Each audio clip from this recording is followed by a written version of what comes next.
a commanding win by Evil Geniuses there to keep their playoff hopes alive. Now, something that both Jat and Kobe touched on as well. Yeah. All of those members of EG individually stepped up huge this game. Why haven't we seen this EG earlier in the split? It's hard to say. I feel like you have to ask them for their own opinions. Some people just don't do well in high pressure. And the majority of that lineup's been playing competitively for a long time, but for whatever reason, sometimes things will just break apart in an actual game on the stage.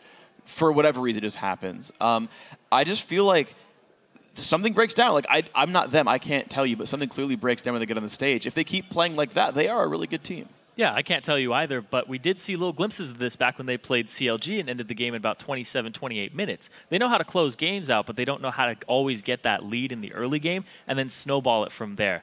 That was a very, very well-played game all across all lanes. Huge props to EG for that. Hope we see more. Yeah, well, that's fair. So let's jump into champions like that and talk about the picks before we go into that dominating performance. So, Phreak, talk to me about these new picks that we saw Curse come out with. So basically, this is Curse getting, I think, what they believe, and actually I believe as well, were ideal lanes. I think Fizz is good against Syndra. I think they believe Shen's going to do well against Lulu.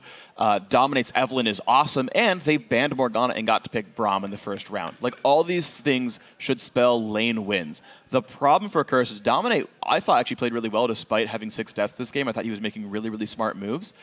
But the bot lane somehow crumbled, and Voyboy died mid. Like, pretty much for free, and that is a really, really bad mistake that sets them back. And when you're a team where basically your lanes are supposed to win and you have no fallback patterns, if you get behind, you're crushed. Yeah, your damage threats on that team are pretty limited when you have a Shen in the top lane. Yeah. He's kind of utility a little less so than Lulu brings to the table, and a big part of that was that we saw Dominate. He hit level 6 first. He was level 6 when Helios was level 4. He went in, he got his second red buff. Things looked really good for Curse, and then Voyboy gets solo killed in mid by Pobelter, and then the damage just stacks on. You saw how far behind Voyboy was in build. He was about 1 in 4 at some point, had the pieces of a Lich Bane when the top laner was getting his Rabadon's death cap. So the damage threats just weren't present, and they had a little bit of shielding, but it just wasn't enough. So we have to give some credit, though, to EG for counterplaying there. Yeah. Knowing that Helios was down, they actually set up a fantastic counter invade when they were going in for the blue. That ended up in a kill there, kind of getting them right back into the game. So with EG having this, with their dominating performance across the lanes, let's talk about how they progressed through the mid game and just, closed out that win nice and easy. Well, you want to go for it? Or? I was going to say, it's basically off the back of Krepo's hooks. He kept getting picks over and over again. Sometimes little inadvertent picks there with the baits in. But really, just all the lanes just kind of won. There was a lot of pressure that was created by Helios in the early game after that first blood. And then in the mid game, he just transitioned really, really well into knowing where to put the pressure. Dragon area, bottom, also get wards on their objectives. Just all around great play and vision control. Yeah, and I really have to commend the strategic choices made by EG. I remember there was a really specific moment when Dragon was coming up and EG sent like 3 guys top. And the casters were like, this is a big risk. Turret's not worth as much as Dragon. If they don't get the kill, they go down in gold. But what I loved was how well they played around Curse's composition. I hope this was on purpose because it spells great things for EG, is they said, look, you guys are going to have to dive in. You guys are going to have to go for flanks and try to just force battles. And that is easy at Dragon. Dragon fights you back. He deals damage to you, right? Minions can't take Dragon. They don't show up there. And they're like, you know what? No, we're going to siege top, and we're going to ward the flanks, and Voyboy, I dare you to flank us. Oh, you just got stunned by Syndra and you're dead.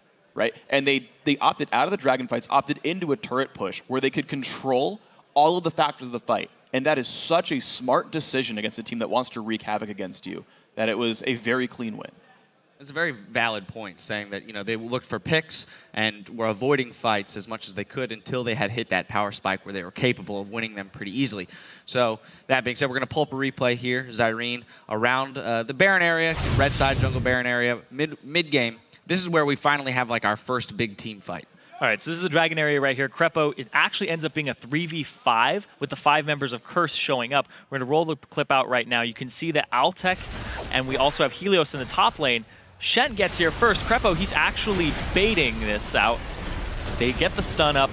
X-Special knocks up 2, but here comes the TP. He gets a knock up, and it knocks up 2 members. Then eventually, all this layered on CC here hits 3 with the stun, and just the damage is being piled on and piled on. They're peeling backwards, and then hello, here comes Helios. Flash, Cocoon, onto about a clump of 3 people. You're going to hit at least one of them. He gets Cop. They go hard on this fight. Altec comes up, and that was just such a long fight that they were able to trek all the way from top lane to middle, down to that Dragon area, and just a little overextension there by Curse, even though Curse didn't get a pick at the start because they were lacking the damage. Yeah, and that really speaks to the fact that they don't have a fallback pattern, the fact that they have to win their lanes early on. Is you get a 5v3 and don't pick up a kill, things are going to spell really bad for you. And it's smart of Curse to force things like that. I think they have to keep trying, and they hope they finally get the damage in, but as you saw, you lose your lanes by that much, and you don't have a way in.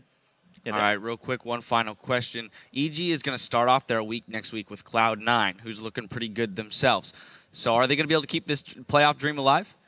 Depends on which EG shows up. We've seen the CLG versus EG. We've seen the Curse versus EG. And we saw yesterday's performance versus TSM. And, we said that Lustboy wasn't really kind of tried out by Crepo yesterday, or that bottom lane. But, man, Crepo, if he was facing Lustboy today, it'd be a different story. So it's really up in the air. It's a flip of a coin for EG right now. Well, we'll just have to wait and see. Crepo, we heard him say that they had a great week of scrims. Maybe they'll have another one, and they'll come back stronger than ever. Yeah. Now, we've got to take a quick break while we round up the minions for our next match, Cloud9 versus LMQ. Stay tuned for more North American LCS action.